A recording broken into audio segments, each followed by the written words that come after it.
একটা সংবাদ দেখে ভালো লাগেনি, অন্তত এই আমলে এইটা চিন্তা করতে পারিনি।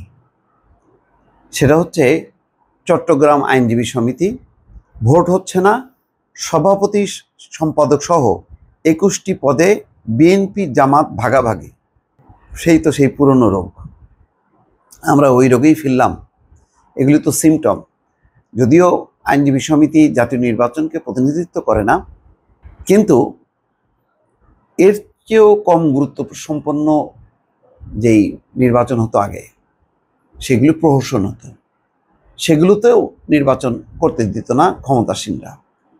তো এখন তো মুক্ত অবস্থায় সবাই নির্বাচন করবে, যে নির্বাচিত হবেন সেই হবেন নেতা। এই দৃষ্টান্ত যদি আমি সমিতি সর্বস্তরে যদি আমি চালু না করি, তাহলে আমি জাতীয় পর্যায়ে এটা প্রতিষ্ঠিত করব কিভাবে? তাহলে তো এখন আওয়ামী লীগকে নিষিদ্ধ করে দাও, তাহলে ভাগাভাগি করা, যে বিএনপি 200টা আসন, জামাত 50টা আসন, আর বাকিগুলি ভাগাভাগি করে এভাবে করলেই তো হয়। ইলেকশন তো তাহলে দরকার নেই। আমরা কি আবার ওইদিকেই যাচ্ছি? মানে এই জন্য বলছি যে সিমটমটা ভালো লাগে নাই। এর আগের দিনের খবর ছিল যে আওয়ামী সমর্থিত আইনজীবীরা তারা মনোনয়নপত্র তুলতে পারেননি, তুলতে না পারায় তারা জমাও দিতে পারেননি। একজন নির্বাচন পরিচালন কর্মকর্তা পদত্যাগও করেছেন, এটা খবর এসছে। তাহলে শেষ পর্যন্ত আওয়ামী লীগ সমর্থিত কেউ নমিনেশন পেপার জমা দিতে পারেননি, নিতেও পারেননি, এবং তারা এখন প্রতিদ্বন্দ্বিতাও করতে পারবেন না। বাকিটা কি হলো? আইনজীবী সমিতির নির্বাচনে 21টি পদের জন্য যেই বিএনপি জামাত প্রার্থীরা ভাগাভাগি করে দিছে। আওয়ামীপন্থী আইনজীবীদের অভিযোগ, বাধার মুখে তারা মনোনয়নপত্র নিতে পারেননি। ফলে কোনো প্রতিদ্বন্দ্বী না থাকায় মনোনয়নপত্র জমা দেওয়া বিএনপি জামাত সমর্থিত প্রার্থীদের বিজয়ী ঘোষণা করা হবে আগামীকাল শনিবার। এই নির্বাচনের কোনো মানে অর্থ হয়? এটা প্রহসনের নির্বাচন আমি বলবো।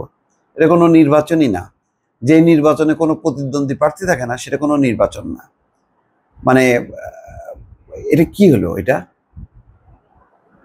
সভাপতি, সাধারণ সম্পাদক সহ সবকটি পদে একজন করে প্রার্থী মনোনয়নপত্র জমা দিয়েছেন।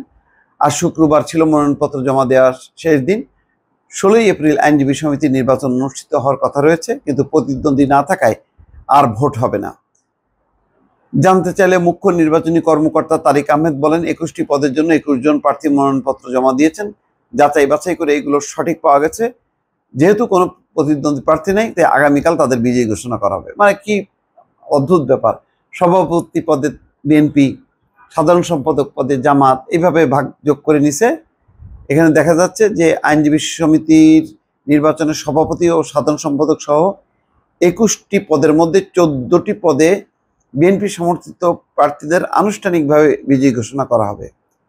তারা হলেন সভাপতি আব্দুল সাত্তার, সাধারণ সম্পাদক হাসান আলী চৌধুরী, জ্যেষ্ঠ সভাপতি কাজী মোহাম্মদ শিরু, অর্থ সম্পাদক আর বাকি 7টা পদে হচ্ছে জামাত সমর্থিত প্রার্থীরা, সহসভাপতি সহ সহ সম্পাদক, এইসব পদে। এগুলি আসলে এত মানে ফালতু লাগে, এগুলি পড়তেও মানে চরম অভক্তি লাগছে। ফলে আমি পুরোটা পড়লাম না। এখানে কে সভাপতি হলো, কে সাধারণ সম্পাদক হলো, এটা মুখ্য ব্যাপার না। একটা নির্বাচন যদি হতো, সেই নির্বাচনে মানে যারা জয়ী হতেন সত্যিকার অর্থে, তাদের সভাপতিকে, সাধারণ সম্পাদককে, অন্যান্য বাকিরাকে, এগুলি নামগুলি পড়তেও ভালো লাগতো।